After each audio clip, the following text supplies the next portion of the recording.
না অম্বিকা বনে গেলেন ওই শিবরাত্রি ব্রত পালন করবার জন্য। আরে এ কি আবার কথা! কৃষ্ণদাস কবিরাজ গোস্বামী চৈতন্য চরিতামৃতে একাদশী, দ্বাদশী, শ্রীরাম নবমী, রাধাষ্টমী, জন্মাষ্টমী, নৃসিংহ চতুর্দশীর কথা বলেছেন, কিন্তু আপনারা বৈষ্ণবতা করেন, আপনারা শিব চতুর্দশী ব্রত করবেন কেন? কেন করেন না? যেহেতু কবিরাজ গোস্বামী পাদ বলে দেন নাই। এবারে দেখুন, সেই শিব চতুর্দশী ব্রত সেই ফাল্গুন মাস অথবা মাঘ মাসের শেষে সেই শিব চতুর্দশী ব্রতের জন্য অম্বিকা বনের উদ্দেশ্যে গেলেন নন্দ মহারাজ এবং তার পারিষদ বর্গ। কিসের জন্য গেলেন? শিবরাত্রি চতুর্দশী ব্রত বাবা বৈষ্ণবদেরও কর্তব্য। কেন কর্তব্য? না কৃষ্ণের মঙ্গলের জন্য। নন্দ মহারাজ যে শিবরাত্রি ব্রত পালন করতে গিয়েছিলেন কিসের জন্য? নিজের জন্য যান নাই, পুত্র নন্দলালার মঙ্গলের জন্য গিয়েছিলেন। এই উদ্দেশ্যে শিবরাত্রি ব্রত পালন করা বৈষ্ণবগণের পক্ষে দোষাবহ নয়, জানিয়ে দিন। আর সেই দিনে রাত্রিতে একটি অদ্ভুত সর্প নন্দলালাকে গ্রাস করলো, তার থেকে মণিটাকে হত্যা করে মণিটাকে গ্রহণ করলো। সেই সুদর্শন এবং শঙ্খচূড় বধ হয়ে গেল।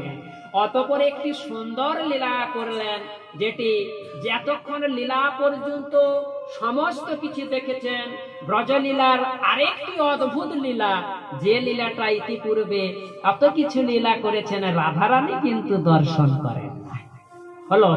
একটি অদ্ভুত লীলা মাধুর্য ভাগবতে বর্ণন করেছেন।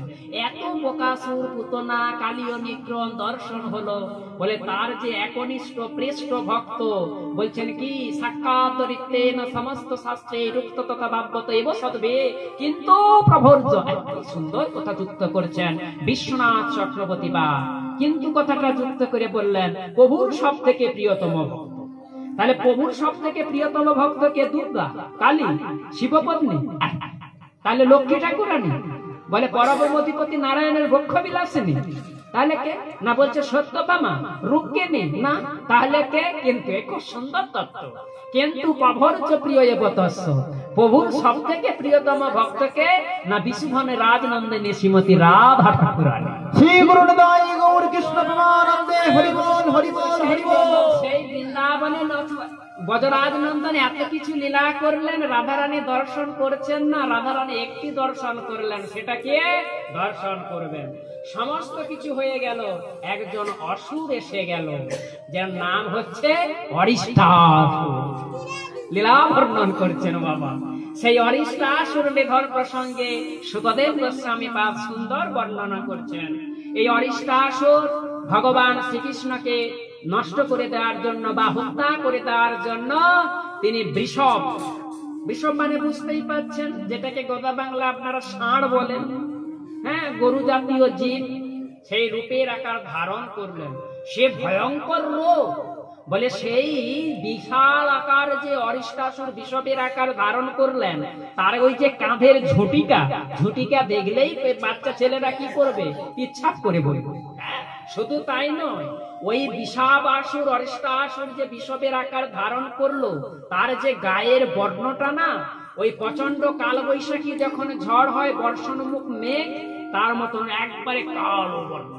আর কি বলবো, তার সর্বাঙ্গে পুরুষলিপ্ত, আর সে ওই খুঁড়ের দ্বারা ভূপৃষ্ঠকে বিদীর্ণ করে ক্রোধারা দিয়ে চলছে। আর কি অনর্গল হেসারব উৎপন্ন করছে। তার এত হেসার ধ্বনি, ওই শব্দ শুনে কি হলো জানেন? যারা 5-6 মাসের গর্ভবতী রমণী ছিলেন, তাদের গর্ভ সাফ হয়ে গর্ভস্খলিত হয়ে গিয়েছিল। কি ভয়ঙ্কর অসুরটা একবার চিন্তা করুন। শুধু তাই নয়, 6-7 মাসের যে সমস্ত গর্ভবতী গাভীগুলো ছিল, তাদের গর্ভস্রাব হতে গর্ভচ্যুতি পর্যন্ত ঘটে যেত। সেহেন অরিষ্টাসুর বৃষভ আকার ধারণ করে ভগবান শ্রীকৃষ্ণকে হত্যার জন্য এলেন, দেখছেন। আর ভগবান শ্রীকৃষ্ণ একবার ভাববেন, ব্রজলীলা করছেন, তার ঈশ্বরত্ব বোধটা আর নাই। সে কি করছেন?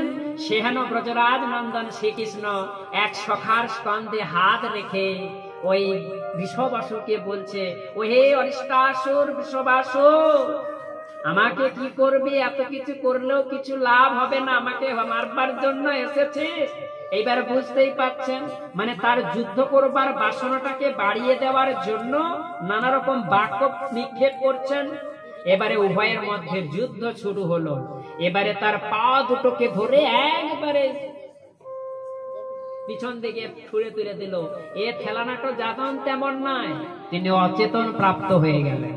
পুনরায় যখন তার চেতন ফিরে এলো, আর সেই চেতন ফিরে এসে পুনরায় বিশাল হাঁ করে কি করছেন, সেই ভগবান শ্রীকৃষ্ণকে হত্যা করবার জন্য গ্রাস করতে উদ্যত হলেন।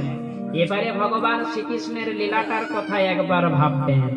সেই ভগবান শ্রীকৃষ্ণ কি করছেন, আপনারা যখন মায়েরা যখন বস্ত্র ছাড়ান, ভিজে বস্ত্রকে কি করেন? এরকম করেন না, রসটাকে নিগড়ান না। নন্দলালা ওই প্রকাণ্ড শরীরে ধারে বৃষভাসুরকে এই ভিজা বস্ত্রের ন্যায় নিগড়াতে লাগে। এবারে লীলাটা দর্শন হয়ে গেল। বৃষভাসুরের প্রাণ পাখিটি সমস্ত গো করছেন।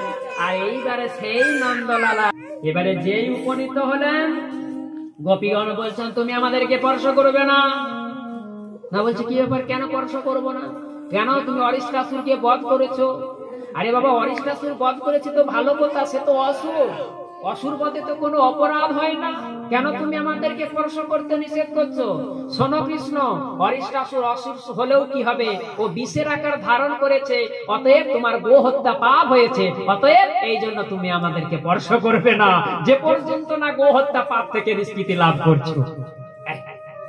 সেই সঙ্গে সঙ্গে জানিয়ে দিলেন, তাহলে ওহে গোপীগণ, ওহে রাধারানী, নর্মালাপটা একবার শ্রবণ করবেন। তাই বলছেন, রাধে কি করলে আমি গোপাতক সংশ্লিষ্ট পাশ থেকে উদ্ধার পাবো? তুমি গোপাতক সংশ্লিষ্ট হতে উদ্ধার পাবে যদি তুমি সমগ্র তীর্থে স্নান করো। বেশ ভালো কথা, যে আজ্ঞা।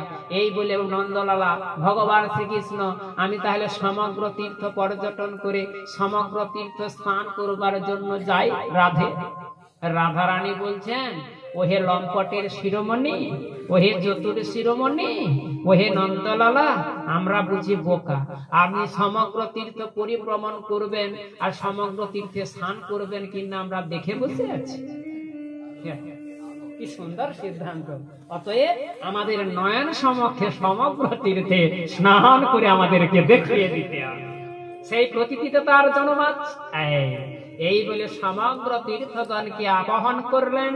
আর সেই তীর্থগণ এসে যে যার পরিচয় দিচ্ছেন, আমি ক্ষীর সমুদ্র, আমি লবণ সমুদ্র, আমি রেবা নদী, আমি সেই অলকানন্দা নদী, ইত্যাদি ইত্যাদি স্বরূপ রূপে বর্ণিত করলেন। এবারে সেই কর্ষণটা করতে গিয়ে কখন হয়েছিল, সেই বলরাজ নন্দন শ্রীকৃষ্ণচন্দ্র তার দক্ষিণ চরণতলের পাশটিতে যখন পদাঘাত করছিল, এই নিচের ভোগভূমির জলটা উত্থিত হয়ে গিয়ে সবাই পরিচয় প্রদান করবে। কিন্তু তাতেও সেই নর্মালাভ গোপীগণের রসপতি তাদের রস আনয়ন করবার জন্য যে একটা কুণ্ডটাকে আনয়ন করলো, সেটার নাম হলো, আপনারা যারা বৃন্দাবন দর্শনে যান, অরিষ্ট কুণ্ড, যার আরেক নাম হলো শ্যাম কুণ্ড।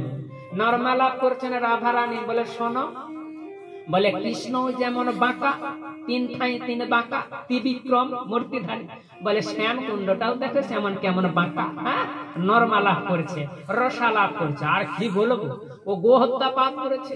আর ওই যে শ্যাম কুণ্ডের জলটাও যেমন ঘোলাটে, কেনই বা হবে না গোহাত।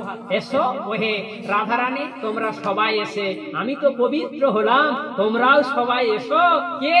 এই শ্যাম কুণ্ডে স্নান করে তোমরাও পবিত্র হও। তোমরা তো সত্যি কথা বলতে, তোমরা তো গোয়ালিনী, তোমরা এর গোয়ালিনী ঘরে জন্মগ্রহণ করে কি আর ধর্মাচরণ করেছো?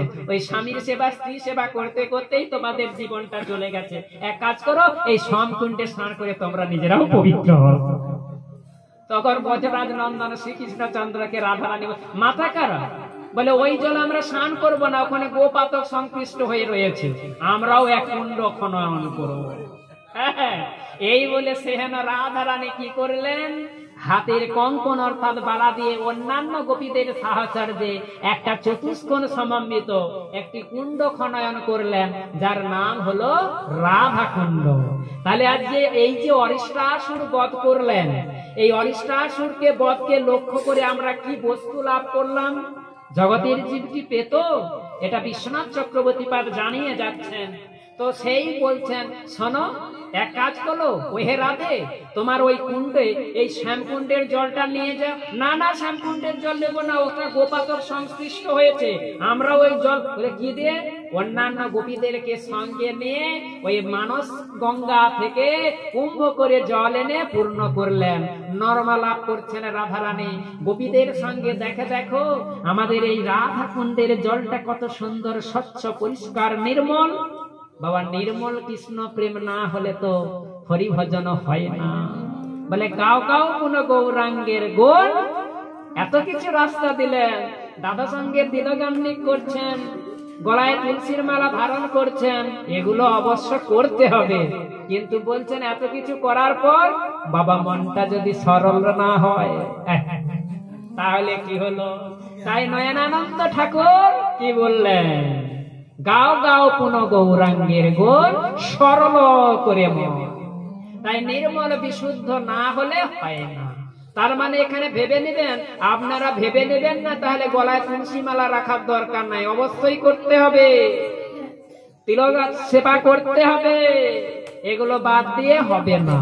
আগে বিধি, তারপর রাগ। আবারও কথা, এখন এমন সব সিদ্ধ পুরুষ এসে গেছে, এমন সব রসিক ভক্ত এসে গেছে, এরা বলে বাবা আমরা বিধিতে পাস করে গেছি, আমরা আর বাবা ওসব করি না, আমরা এখন রসরাজের ভজন করি। ভালো। আচ্ছা, আপনারা রসরাজের ভজন করছেন, বৃন্দাবনে শ্রীপাদ রূপ গোস্বামী চলে গেলেন, বৃন্দাবনের ষড় গোস্বামী, ওনারা যখন রসরাজের ভজন করছিলেন, ওনারা কি নাম মালাটা কি জলে ফেলে দিয়েছিলেন? কি গো বাবা, না দাদা সঙ্গে তিলক সেবা বাদ দিয়ে দিয়েছিলেন? এটাও আমাদেরকে বুঝতে হবে। হ্যাঁ, কোনটাও একে অপরের পরিপূরক। তাই ভজনের রাস্তাটা দর্শন করে আমরা সেই নর্মলাভটা করিয়ে দিচ্ছেন। সেই দর্শন করে এবারে ইঙ্গিত করলেন ব্রজরাজ নন্দন সেই সমস্ত তীর্থগণদের। সেই সমস্ত তীর্থগণ কি করলেন? রাধা রানীর শ্রীপাদ পদ্মে কি করলেন? তার উদ্দেশ্যে স্তব স্তুতি করলেন। তাদের বলছেন, শোনো ওহে তীর্থগণ, তোমাদের কি মনোবাসনা? বলছে আমরা সবাই আপনার কুণ্ডে প্রবেশ করে আপনার সেবা করে আমাদের জীবনটাকে ধন্য করতে চাই। এই বলে যেই আশীর্বাদ ক্ষেপণ করলেন, সঙ্গে সঙ্গে চলে গেল। সেই দৃশ্য এখনো বৃন্দাবনে দর্শন করবেন। সেই জন্য সেই ব্রজরাজ নন্দন শ্রীকৃষ্ণচন্দ্র রাধা ঠাকুরানীকে বলছেন, ওহে রাধে, বলছে তো আমার কুণ্ড অপেক্ষা তোমার কুণ্ডের মহিমা অধিক। এই রাধা কুণ্ড, আমি যেমন রাধারানী আমার প্রিয়, এই রাধা কুণ্ড আমার প্রিয়। একটি বিশেষ তিথি এখানে হরিভক্তি বিলাস করেন, সেটা কি? ওই গোবর্ধন পূজার সময় একটি বিশেষ তিথি হয়। সেই তিথিতে গিয়ে এই রাধা কুণ্ডে স্নান করলে রাধা প্রীতি লাভ করে, কৃষ্ণকে ভক্তি লাভ করে ব্রজেন্দ্র নন্দনের সেবা সুখ আস্বাদন করবেন।